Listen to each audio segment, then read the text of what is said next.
I'm David.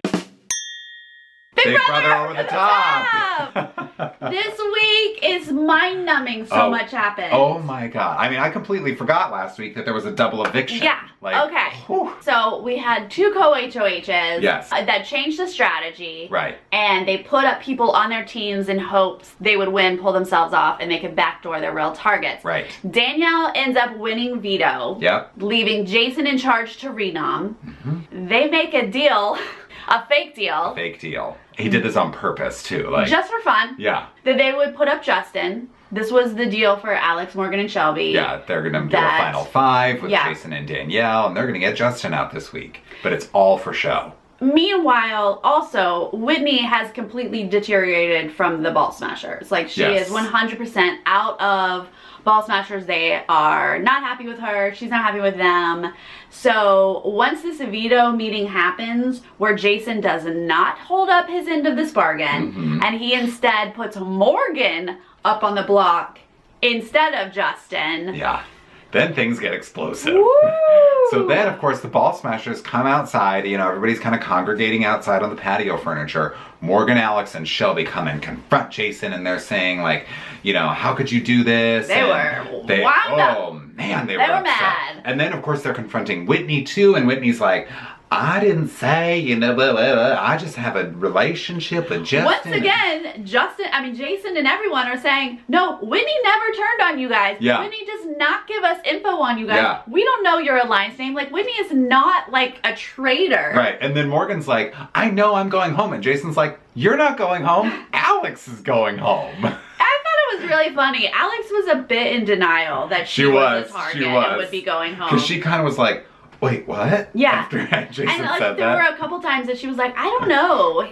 Maybe Morgan's going home. And I'm like, Alex, why are you saying that? For so long, Alex was my favorite game player. Yeah. And I just felt over the last like week or two, I really thought she like kind of messed up her game. Yeah. I think turning on Whitney was a bad thing. She turned on her alliance a little too soon, and she got really paranoid, which I know you can't control. Ever since Scott went home, it was like she didn't have anybody really to bounce off game ideas with, and then it just didn't go so well for so her. by the time that we got in this position where Alex was clearly going home, I was kind of like, well, it makes sense. Yeah. I'm surprised you lasted this long. You're such a strong player. They should have gotten you out the week after she was HOH. Absolutely. But we saved her, and all that fun America jazz. Yes, so we had Alex for a long time, but there was no surprise when she, you know, got evicted, the first eviction, and then they go right into double eviction. It's all happening live. It was fun. Double eviction. Yeah. Crazy. Yes. Oh my gosh. But it did lack that speed. It did. There was some slow There was some moments. like there was a lot of like waiting. You know, with the regular double eviction, that boom boom boom boom boom, it's all happening within an hour live. And I like that they get scattered and don't have as much time to strategize. Yeah. But they had all the time in the world to strategize. Yeah, right. The first thing that happens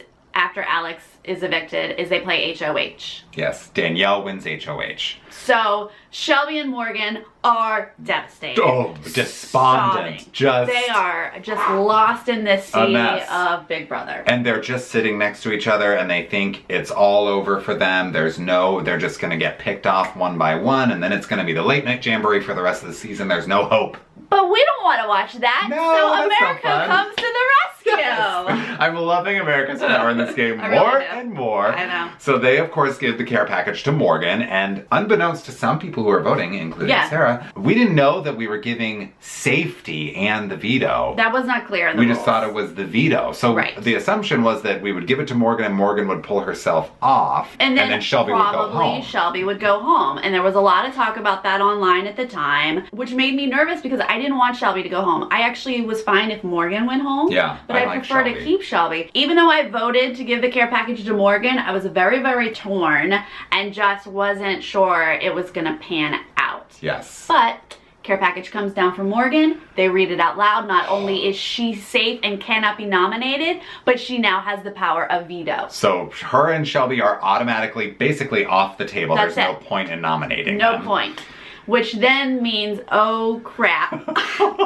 Danielle has to nominate 2 of her alliance members. Oh boy. So now Morgan and Shelby are no longer sobbing, but the late night jamboree is losing it. I have not seen that kind of sobbing in quite a while. Oh, they were so Even upset. Jason was like losing it. It literally, they were at the highest high down to the lowest low. It was nuts. I mean, so sad, but so fun to watch. Oh, so fun. I feel horrible saying that, but that's what's fun about this game. Yes. So my favorite person in this house has been Whitney the whole time. I love that girl.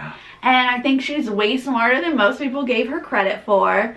But this was the worst week for her to be on the outs of the Ball Smashers. Yeah, the whole flipping thing just was like at the forefront of everybody's mind. Such bad timing. And, you know, like Morgan said in her speech, you were the last person to join that alliance. You'll be the first to leave. And now we're all of a sudden, an hour later, we're in that moment. Yeah, so it's Justin and Whitney up on the block.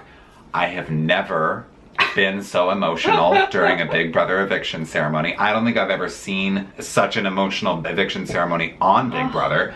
Whitney was, I just felt so bad for her.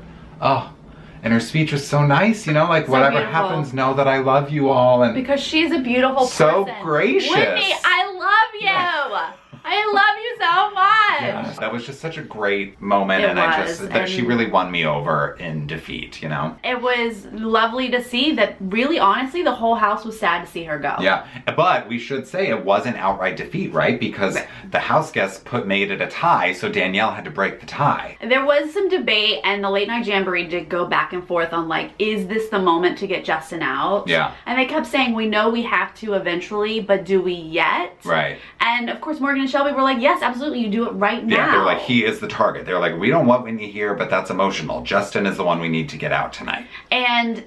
But to the Late Night Jamboree's credit, the point that kept coming up was Whitney is so in the middle. She could maybe easily flip back to Morgan and Shelby. There's just no way of really knowing, and I get that. Yeah. That makes sense. There's a danger there because Justin really was her strongest tie to that side of the house. Right. And if he gets evicted, you know, maybe Whitney decides that she wants to go back with the girls. Exactly. So I see that it was a tough call. They decided to go with Whitney, evicting Whitney, and leaving Justin in the house. I was very sad for so you. Effing sad. Yeah. So then we go into this long night of individual competitions. That mirror for challenge with the lasers. Then we have a faulty mirror. In which case, at 5 a.m. Pacific, I felt so BB bad. announces to these house guests who like look Are so zombies. tired. Yeah. That they have to, Jason and Shelby have to replay the next day. There's not even an HOH decision. Right. Most of the next day everyone was sleeping until the HOH comes back. Jason did a little bit of practicing with Chrissy, trying to figure out strategies and whatnot. But Shelby ends up winning. She has a great time. It kind of reminded me of the face morphing challenge. She just speeds right through it. And Jason also had a mirror malfunction, but it was like after Shelby's time. So she was the clear-cut HOH this week, which was huge for Shelby and Morgan. Flip-flop, back and forth, back and forth. Power, it just will not stay with one side of the house. It's great. That's why it's perfect. Yeah. Shelby is now in control, even though she only has one alliance member. Right. They're in control. And I'm excited that their target is Danielle. Yes. And so now the Late Night Jamboree has to basically turn on each other in a way, and now the house is sort of separated into groups of twos. Of course, it's Shelby and Morgan, and it's Jason and Danielle, and it's Justin and Chrissy, and there's still the foursome. Which, may I just say, Justin and Chrissy as a duo. It's so weird. They know nothing. Yeah. So good luck to you. Shelby and Morgan want Danielle out this week, but Jason is the first person to come to them trying to make a deal. But they're sort of not buying it. They're saying, like, why would they? You've turned on us twice before. Like, why are we supposed to believe you this time? But he's trying to convince them, the three of us and Danielle, we want to do a Final Four deal and get Justin out. Now is the time to get Justin out. Yeah. Now it is. Yeah. Which is the best deal that Jason and Danielle can make. That's the best offer they can make. Jason and Danielle are smart strategic players, yeah. and that is the best deal that they can come up with. Makes sense to present it. Unfortunately, they have crossed Morgan and Shelby in the past, and it's hard to believe them at this point. Right. Which leads Morgan and Shelby to approach a different deal. They meet with Chrissy and Justin individually and pitch this deal where they will be a Final Four, and they'll get Danielle out this week, so then the only person left eligible for a care package next week is Justin. And they're all assuming that the care package is some kind of a guarantee in the Final Four, which it is. So they're telling Justin, we're guaranteeing you this Final Four care package situation. So in return, next week, you have to help us stay safe. Right. Which, it makes sense. Great deal. Yeah. Very smart on those ladies' part. Yeah. But, you know, Chrissy and Justin are not the brightest players in this game, and I don't know that they would even fully get it or hold up the bargain. Like, they don't owe anything to them. So who knows if this would work out or what's going to happen. And who knows if Justin and Chrissy would be any help in any kind of a competition to help keep these girls safe. Are you kidding me? Can they win a veto? Can they win an HOH? Can Chrissy not give up? Yeah. I mean, I'm so over her. But at this point, I was saying, like, I want Chrissy out so bad. Yeah. But at this point, She's just not going keep her anywhere. because no one in their right mind in America is going to vote for her. No. So just let her drag on. She's the ultimate She's the floater. worst. Not even but really not a really floater. a floater. She's not even smart enough to be a floater. She's just sitting in the house. She's like a squatter She's a squatter. in the house. I think that all of this is interesting because we will do an America's Nom this week. Yeah. I feel like if they target Danielle, America's probably going to put Chrissy up. I would think so, because we just don't care about her, in which case that kind of gives people a chance to get Chrissy out, when I think we all agree Danielle is the bigger target and she should go. Yeah. Just game-wise. Yeah. Like, Danielle has grown on a lot of people and she's such a good player. Yeah. We all support her. Uh-huh. But at this point, you have to start getting targets out. Absolutely. And Danielle's a competition beast. Totally. She wins HOHs. She wins vetoes. Yeah. So. If you have the chance, you have to strike with her. Yeah. And you have to strike with Jason. Like, we Yeah. love Jason, you guys. I Yes. know. But we're going to vote for him to win if he makes it to the finals. So if you're in that house, you got to get Danielle and Jason out. Yeah. And Jason's whole strategy now, as part of, you know, his Final Four deal pitch, is he's trying to avoid having himself and Danielle on the block this week. And he's saying, you know, most likely Danielle is going to be America's Nom this week because she's been ineligible for 5 weeks to be America's Nom because she's either won the veto or she's won the HOH or whatever it is, right? So it's a waste to put her up on the block. And if you do put her up on the block, then maybe Morgan's going to be America's Nom. So he's trying to get in their heads and make them smart. Question. But guess what? If Danielle's not on the block, we're nominating her. Yeah, right. She will be America's Nom. This great. is really like complicated and messy, and we are messing with these people like I cannot even believe. But it's fun to see now that they've sort of finally accepted America as this player in the game, and they're working that into the strategy, and it's just a completely new game this season. Yeah, it's so fun. For sure. All right, you guys, tell us who you're rooting for, who needs to go, what is happening. Yeah, click subscribe and we'll see you next week. Bye.